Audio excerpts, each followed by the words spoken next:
Hello everyone, welcome back to another video on the channel, and in today's video I want to talk about why players do not want to engage in PvP in Wizard101.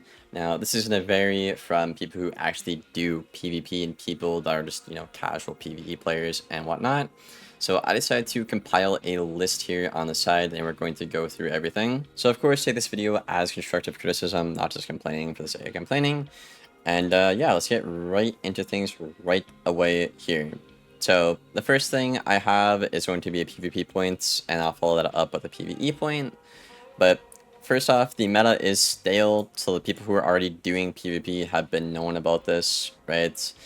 Same problems for many years. For example, jading, dual schooling not working in higher damage per pip schools, Chimera and Gearhead being overvalued, so on and so forth. And the truth is, what really happens here is the devs don't understand why a spell is broken and whatnot. Like, skills has been changed, I think, 3 or 4 times over the past 2 years, and it's still spammed and broken to this day. And from the PvE players' point of view, they think the PvP players are getting everything, but this is what we are getting as PvP players, right? It's just the same spell getting changed to still be broken. So what I think KingStyle really ought to do, because it's been many years coming, but when they make a big milestone update, which is how they put out their updates, by the way, they should prioritize simple quality of life things and not so much the new content, right? So let's go back 2 years ago when skills started to break the entire game, right? Instead of releasing scales, right, you could have just put out a big balancing change, quality of life, like banning TCs, banning spells that are above damage per pip, or, fixing jading, or, auditing balance and whatnot. Prioritize that community quality of life stuff, right? And then add in the new content with it. But the issue is, if you do not balance what the community has been asking for years, and then you add another problem into the game, you're just stacking problems, and the whole community is becoming bitter and toxic, right? So that's another thing with the PvE players too, right? They think PvP players get absolutely everything when we're really not, right? We're not happy with what we're getting, and the devs clearly don't understand the issues at play here. Sometimes they are right, but a lot of the times they aren't, unfortunately. But I really like to see that change in general. Next up, the barrier to entry is absolutely insane. It's really, really crazy, right? It's very high, so the queue population is extremely low, and the incentives are just not there, right? So when the queue population is very low, because the elo is still kind of silly to this day, it's a lot better than what it was, by the way, but still pretty silly with what the queue times are at the moment. People are still incentivized to queue snipe, and it's very easy to do so, right?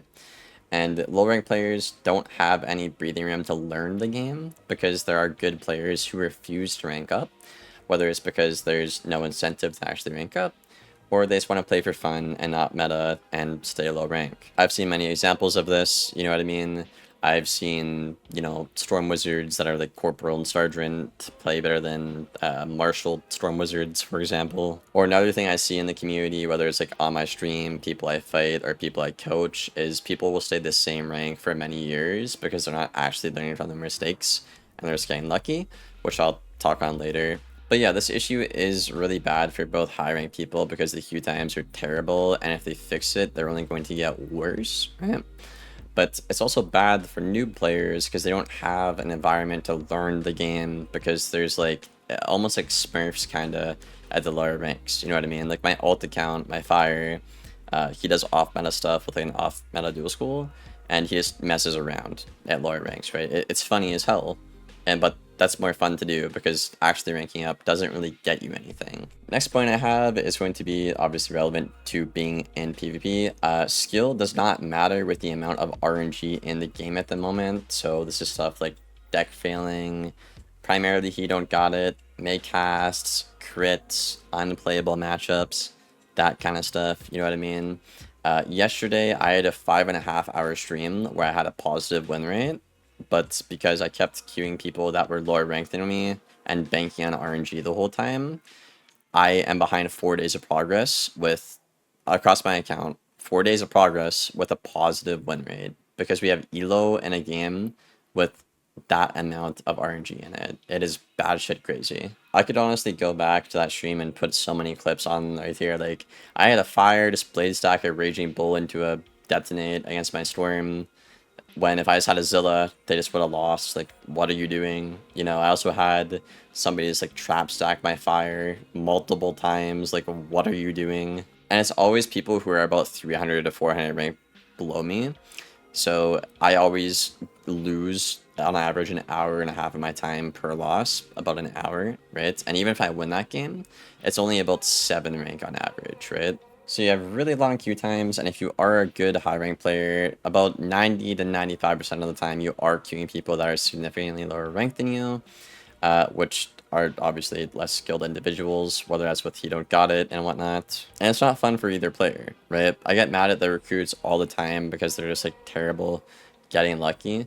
But at the end of the day, that's why they're that rank, right? That's why they've been stuck at veteran and knight for 2 or 3 years, right? Because they just get lucky so often, but they actually don't know what they're doing, so they don't move in rank. They go like up 50 rank, down 50 rank, and stay the same rank, right? But with the amount of RNG in the game, it's always giving those bad players a chance to beat the good ones, which is incredibly dumb. I would not say this is stupid if there's like a casual PvP mode, you know what I mean? Like, because then you just go out all crazy, make cast, have fun, you know, maybe unban everything, whatever, anything goes, right? But in a ranked competitive setting, it is absolutely stupid to have RNG dictate games and have it influence this much in the game. Now, I actually ran a statistic from this season. Chat and I did it. So my win-to-loss ratio, obviously, it's way more positive than, I mean, I don't really go negative ever.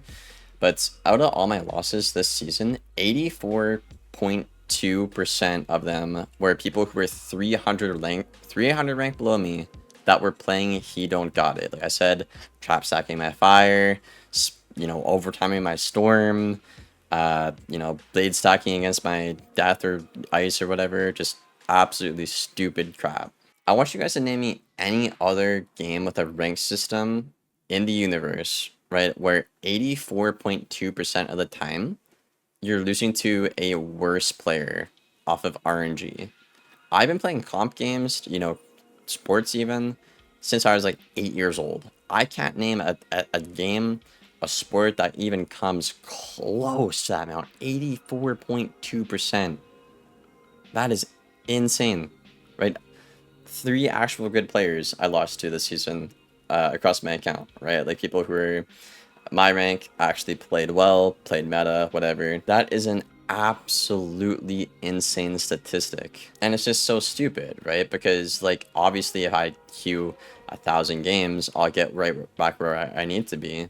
But I don't feel like the game respects my time, and I don't want to keep playing anymore because I know it's going to be the same thing every day. Someone 300 rank below me, I'm hardly going to gain everything. If I get unlucky, that's almost multiple hours of my time gone out the window.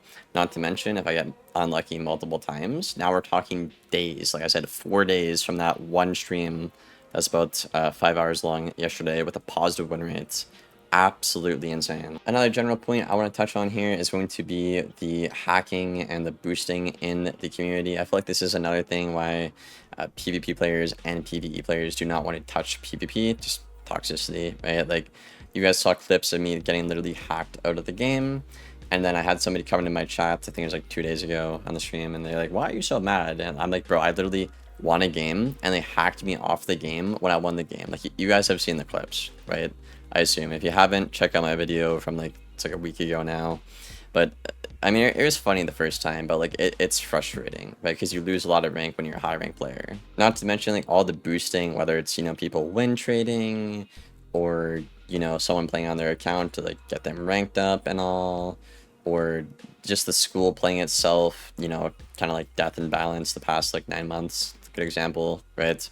A lot of people have been calling for like a big rank reset because there's so many like not good players who are like around the Marshall and Warlord right now that shouldn't be there.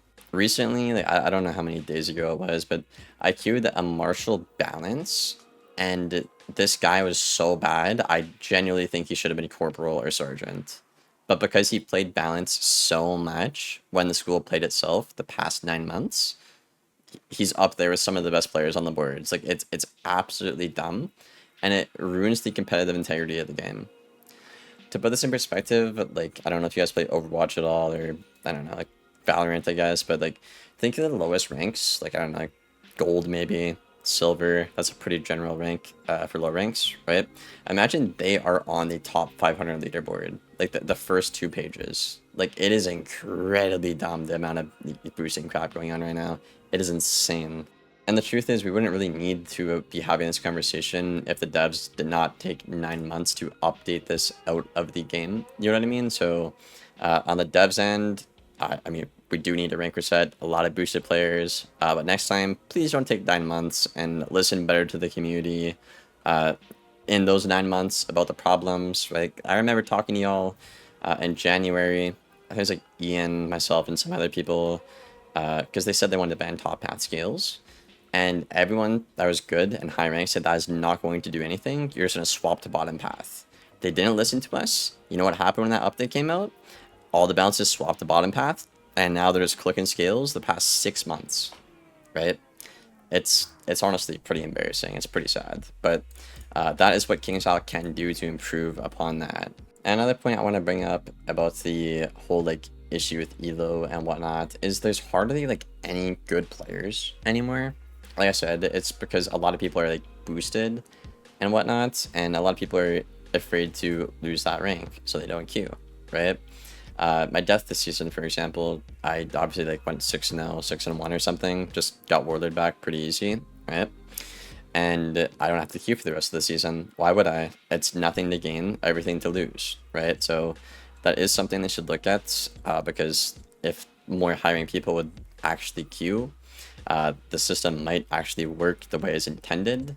But as of right now, like I said, 90% of the time to 95% of the time, if you're a good player, it's everything to lose, nothing to gain at the moment. And there's no really big gap between like players anymore, right? Like, at least with the old Elo system, worst system I've seen in again, my, how long is this? Like 16 years playing comp games, right?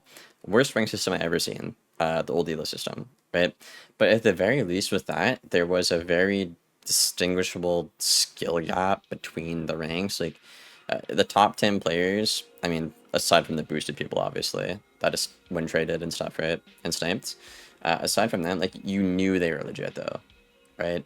But right now, though, like, it's not like you have, like, the best Death Wizard beside the, you know, 5th cosplaying boosted Balance Wizard right now on the first page. Like, it's just so disgusting. There's just hardly any good players anymore, and there's not enough skill expression in the game to distinguish people from being a, you know, a good player to a great player to a bad player, because there's just, you know, the systems in the game, too much RNG and whatnot, and obviously the whole boosting state of the game at the moment. And obviously anyone who sees these problems, whether they do PvP or they're interested in it, they're not going to want to get into it, you know, and it is pretty sad. But I figured I'd make a video talking about this. I made one some time ago that's kind of more so, I think, focused on just the RNG part of it, which is still a problem, by the way. But anyways, guys, let me know your thoughts and feedback in the comments below. I hope you enjoyed. I hope to see you on the next one.